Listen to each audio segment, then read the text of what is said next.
Yes, I can see many of you have put in the chat box that why do we breathe and why do we respire? What is the need for us to take in oxygen? Why do all living organisms breathe?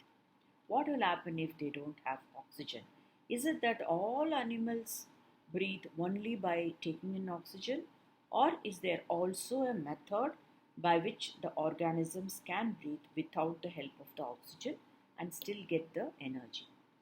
If we were to take in oxygen, then what are the different organs in our body? I'm reiterating on the word organs again because you need to always remember that the cells, then how does it go to tissues, then the organ systems that carry out the same functions.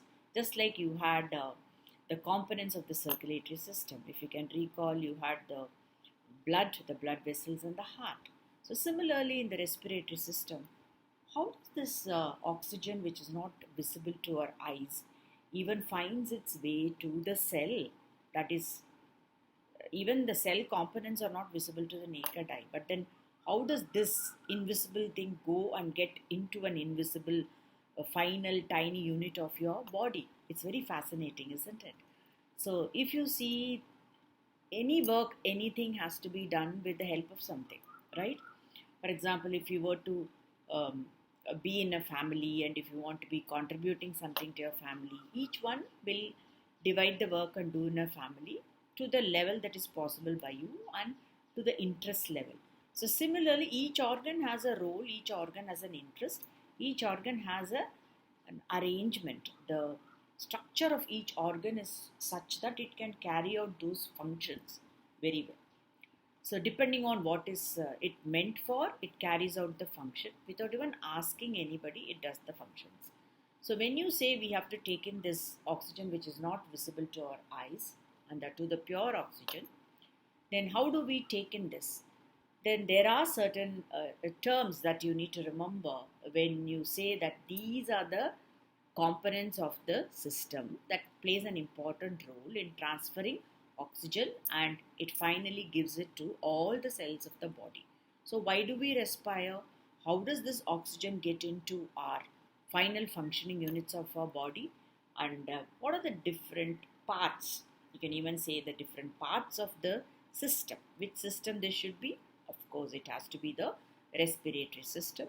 And what are the major organs that play an important role in making this possible for all of us to take in the oxygen to be given to the cells to carry out the functions? And we'll see what the functions are. Very simple. The functions are something like digestion, excretion, transpiration, and reproduction. So these activities have to be done by the cells for which they need energy and to derive this energy from the nutrients of the food that you take in.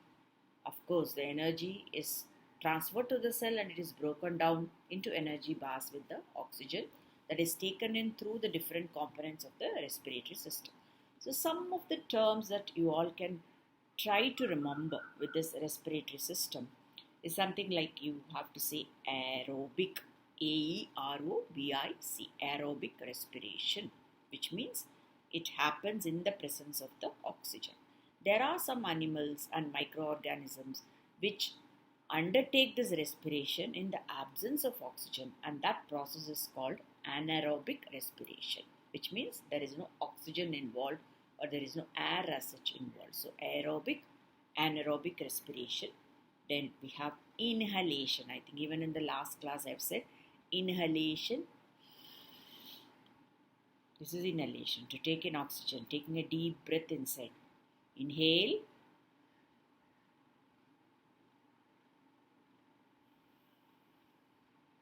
and give out. That is exhale. Exhalation. Inhalation, exhalation. You also say inhale, pause, exhale.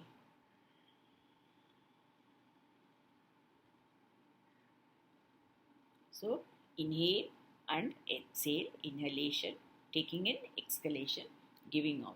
Then, of course, the breathing rate. All of you even related the pumping of the heart with the exercise when you do, or when you climb an uphill mountain, and when you do some rigorous exercise, then you start gasping for oxygen, breath, and you start taking in, you start gasping for breath. You need more oxygen so that all your muscles get more energy for you to be combating the energy that you need to do the rigorous exercise or rigorous walking or trekking or cycling or any strenuous activity. So that is one kind of a breathing rate that needs to be checked. The breathing rate has to be normal with the breathing of the with the beating of the heart. So they both go hand in hand, the breathing rate and the beating of the heart.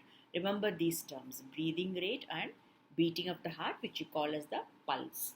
Then of course the nasal cavity. Now these are the two nostrils, and from the nostrils the air goes into the nasal cavity. You have a huge cavity inside, a huge hollow tube inside, which is the nasal cavity, and there are many small fine cilia, hairs are there, which prevent the dust and other external microorganisms from getting into your body. So these small little hairs are called the nasal hair, which are very protective for not allowing the dirt or any microorganisms to enter into your body. And of course, all of you can feel, the air going in, and then when you touch you can feel the ribs, the rib bones, rib bones can be felt. So rib is a cage that protects a very soft, a very spongy, a very elastic sac within it. So there is a pair of such organ which is inside the rib cage. The rib cage, I'll show you the picture. The rib cage is a protective structure made out of bones. You call them the rib bones.